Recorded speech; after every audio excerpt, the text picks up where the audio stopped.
耐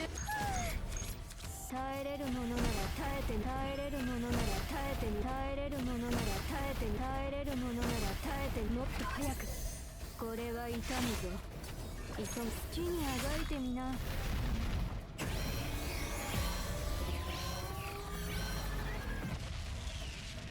Hey guys, Misery here, back with another CZM video, and in today's video we're going to be doing 9 out of 9 Viadeus. So if we head over to the Season 2 Galactic Disaster over here, and we head over to Nebula Distortion, we got this new 9 out of 9 boss, Viadeus. So I'm going to be doing a 2-turn kill with this team composition right here, 9, Veronica, and Rei. This is the same team comp I used in my Judas level 10 OTK vid with these units. So getting straight into the video and the builds, I'm sure why you're here is 9, so starting off with my 9 build, this is my deck. I have the Quad Fatal Strike Divine with the reduced cost. This is the best deck in the game for cycling Extreme Hue. You cycle Extreme Hue for 3 AP every turn, assuming you have thin decks on your other units. Because the first Fatal Strike, this goes from 0 to 1, 1 to 2, 2 to 3, 3 to 4. So when you're at level 4 Hue, you activate it with 1 AP with Fighting Spirit, and then level 5 Extreme Hue is 2 AP, so that's a total of 3 AP for cycling Extreme Hue every turn. And ideally you want the Counterblade, this Counterblade that gives Honed Edge on exhaust. You do not want the one that activates Hue at the start of the turn, because you're already cycling Hue level 5 every turn without it, and you're missing out on these Honed Edge stacks, which has a max cap of 3, so that's 60% multiplicative extra damage on your defense percentage damage cards. So that is a lot of damage you're going to be missing out on if you do not have those Honed Edge stacks. And then I just have the Cube. I have Millennium Arbor, her best in slot weapon. It's actually not as good in this deck since, you know, you're going to be exhausting Hue Extreme with the Fatal Strikes and you're not activating him, so you're not getting the 1 vulnerable. But when you activate level 4, you do proc vulnerable and you set up level 5 Extreme Hue with the vulnerable for some nice damage. And then for the chest piece, I just have this cloak that decreases damage taken by 10%, not helping my damage output, but I couldn't get anything better. And then onto my stats.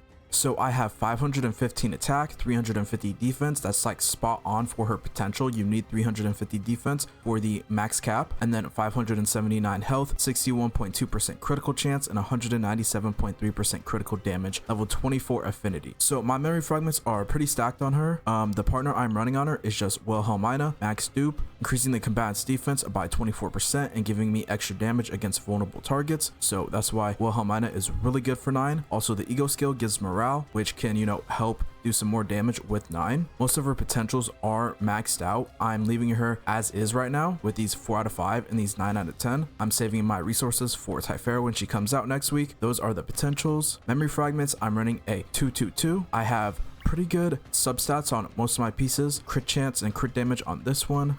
Crit chance and crit damage. Crit chance and crit damage. Crit chance main with crit damage sub. My 5th slot, order damage main with just crit chance sub. I couldn't get crit damage sub on this, unfortunately. And then same with the 6th slot, defense main with just 1 crit chance sub. So my 5th and 6th slot could use some work, but I still have pretty good memory fragments for the most part. 2-2-2 is actually best in slot for her if your team gives a decent amount of buffs. Otherwise, the 4-2 Beast Yearning set with crit damage 2-piece, and arguably even the Justice 4-piece set with 2-piece crit damage set could be better than the 4-2 Beast Yearning set, because Justice is a lot more consistent, and if you have a certain refinement that gives plus 15% critical chance to vulnerable targets, that's 20 from the Justice set plus 15% from the refinement, meaning you only need to get 65% for 100% crit rate Hues, which is very doable. Or if you have Orlea, she gives a 6% crit chance buff to the entire team, so that would be 59% instead, making it a lot easier. So it is very doable to get 100% crit rate Hues on 9 with the Justice set, and I would recommend using Justice set if you can hit that threshold. Otherwise, if you can't hit 100%, then I probably wouldn't recommend it, and I would recommend 2-2-2, because we've been farming 2-2-2 since the beginning of the game. It's universal, you can use it on anyone, you're not gated behind the specific requirements on the 4-piece sets, so that's why I always prefer 2-2-2. And then onto the Manifest Ego, I just have my 9 at E0, very free to play friendly, so this is very doable as free to play. 9 doesn't really need dupes, all of her dupes mainly kind of suck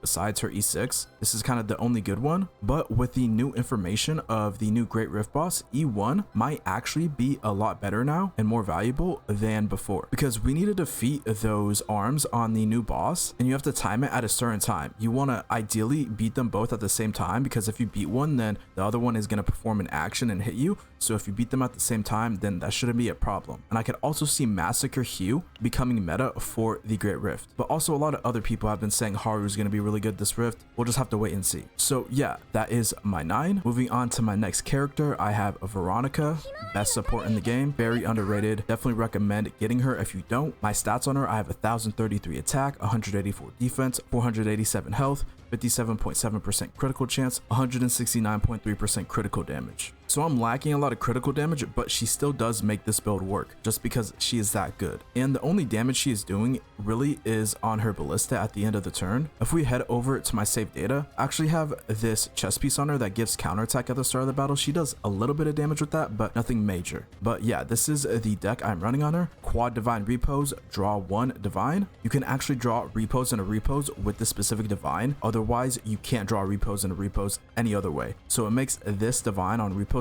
really valuable. And then pendant of resolution when using a skill card, 1 reload. This is going to stack and give me a bunch of reloads because I'm using a bunch of skill cards. These reposes are skill cards, so she'll always have max reload stacks due to this pendant upgrade. And then I just have the ballista 50% chance to additionally create 1 more fire prep. For the equipment, of course, I'm running second method, arguably her best in slot weapon. There may be other better ones, maybe like intellect the discord that gives big attack percent boost, but mainly Veronica scales off of extra attack damage because that's what her ballista's damage counts as. And then like I said before, counter attack chest piece, and then I'm just running cube for the extra damage on the accessory slot. Per partner, I'm running max dupe Rosaria, so she's going to be getting extra attack and damage amount of extra attacks due to Rosaria. And when a skill combat uses a skill card or upgrade, I have a chance to get morale for 1 turn, which is more damage. I do have Veronica's potentials maxed out. These ones are fully maxed out. I just use her so much, so it's definitely worth the investment to max out Veronica. Going on to my memory fragments, I'm running a 4-2 of the passion set and then 2-piece attack set. I could run crit damage 2-piece set instead of attack, which actually may be better, and that's why I'm lacking so much crit damage. But this is what I originally just put on her like at the start of the game, and I haven't really taken her off of this set because I've been able to beat everything with this set. Like this first piece just like is like perfect for every substat is what you want. On this first piece, you got extra damage because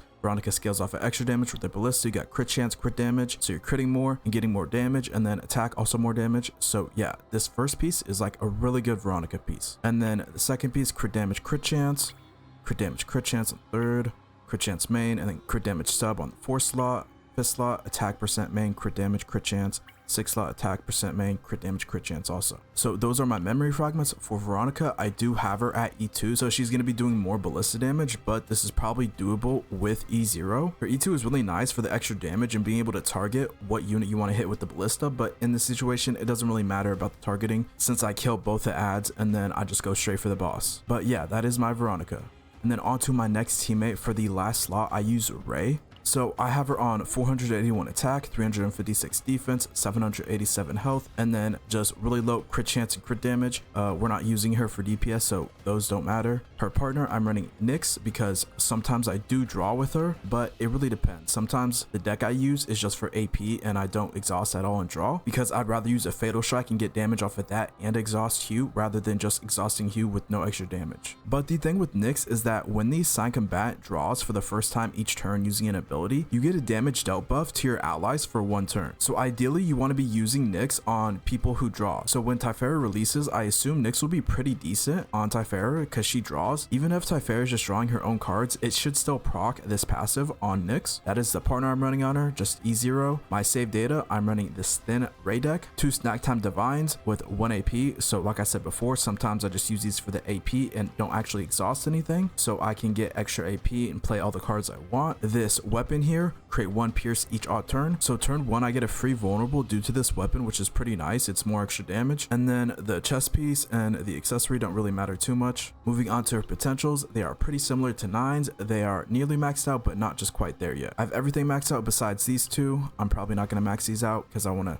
save these. Even though I have 8, I'm just saving those for whatever, for units that I actually want to max out build and that I love more. But yeah, onto the memory fragments, I'm just running a 4-2 on her, the new 4-piece Glory Reign set that gives increased damage amount of allies by 5% when an exhaust skill card is created or used, so that's extra damage for 9 and Veronica. And then 2-piece defense for extra healing because snack time heals a little but not too much, so I figured why not. I mainly just stack defense and health on all of these pieces if I could.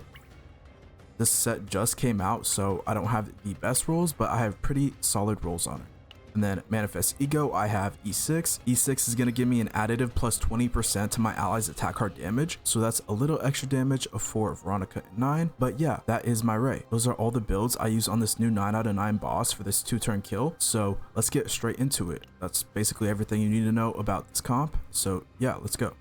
心配するな。確実。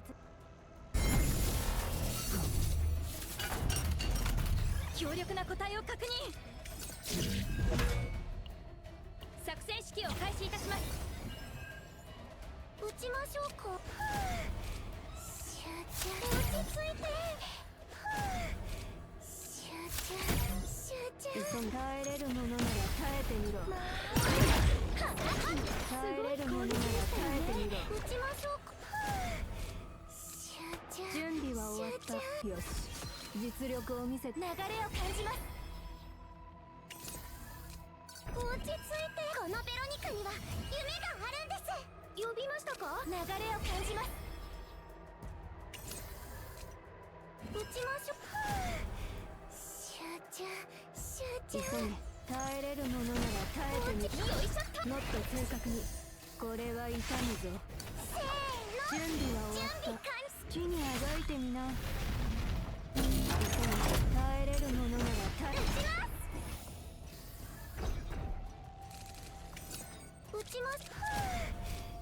集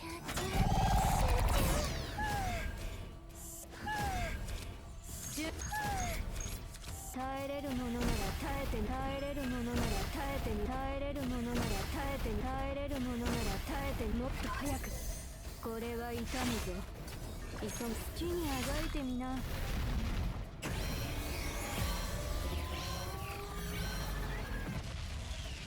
ご苦労様。任務完了。とても素敵な式でしたわ。結果に満足か。